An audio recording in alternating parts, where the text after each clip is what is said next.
You could potentially be making your first mistake sourcing or buying products from China. A scam supplier could take your money, ghost you, and leave you hanging dry and staring at empty skies. But today I'm revealing exactly how I found my first 5-star Alibaba supplier that's helped me scale my business to 6 figures. Do stick around, this will by all means save you time, money, and literally your sanity.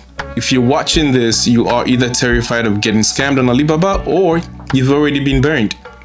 Well, I've been both. Today I'm breaking down my 7-step system, no fluff, just actionable steps you can use right now. Now, why do you really think most buyers fail, get scammed, or ghosted when buying or sourcing products from China?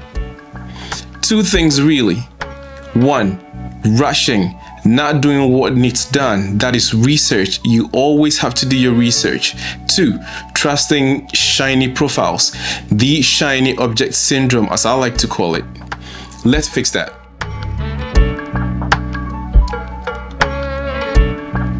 Anytime you want to use an e-commerce platform like Alibaba, be very mindful of something we call keywords. Your keyword input makes all the difference.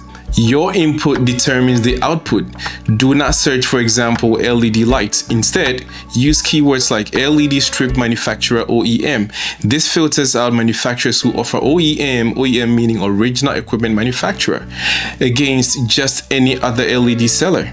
LED is a broad term that includes flat lights, bulbs, strips, and panels. You get the gist. So narrow down your search keywords as much as possible. If you've decided to source your products online via an e-commerce platform like Alibaba, which is very well renowned for its notoriety, the pros and cons of Alibaba is another topic for later.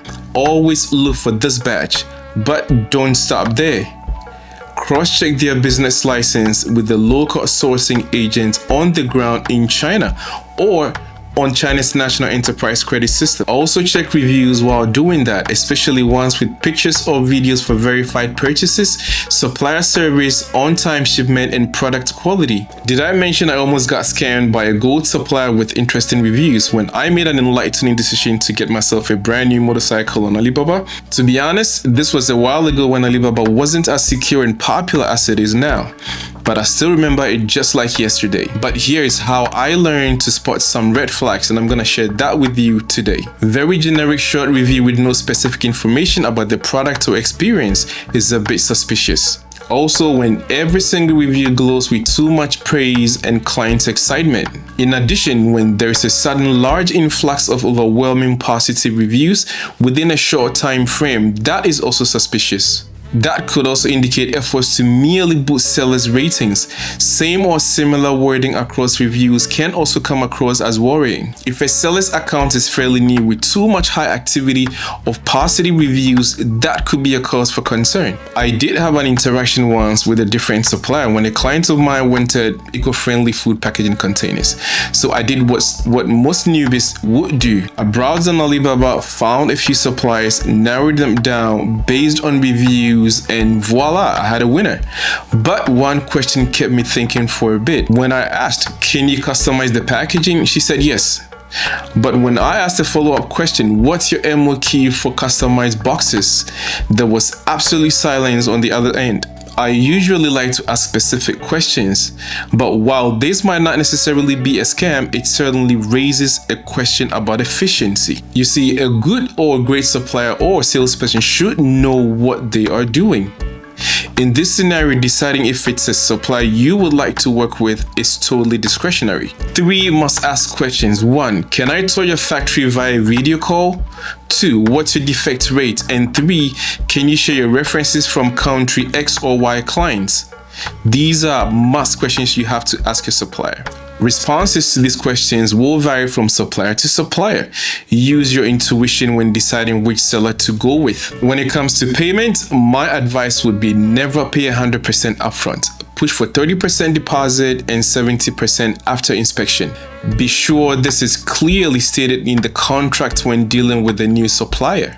Additionally, you could always use Alibaba's trade assurance, which protects both buyer and seller. Any shipment delays or quality issues, you are eligible for a refund. Most buyers or new business owners can't possibly come to China to conduct a personal inspection of their products. What do you have to do? What you can always do is to hire a third-party inspector.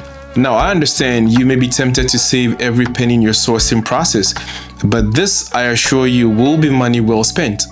For all you know, the factory or supplier you are interacting with may be non-existent. This is pretty crucial.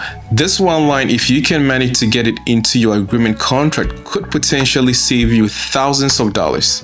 Defective items over 2% of purchase cost will be replaced at supplier's cost.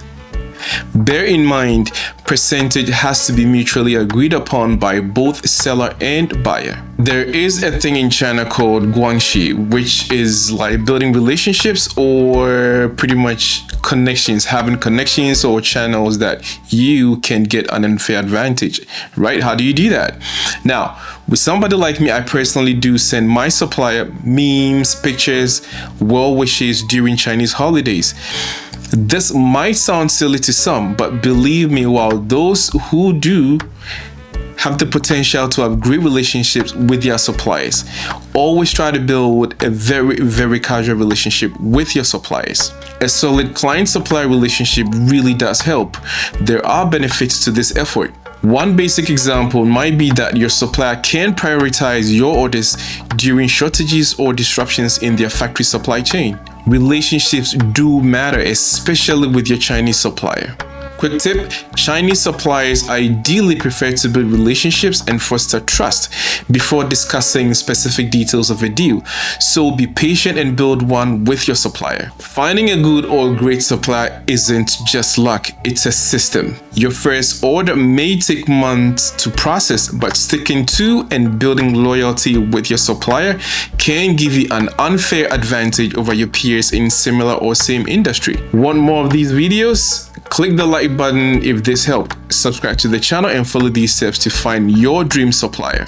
Kindly share with friends and like-minded people. It's the only way YouTube will push this video out so others can also get some help with your businesses with content like this. So the next one, keep creating, keep innovating, but most importantly, take action.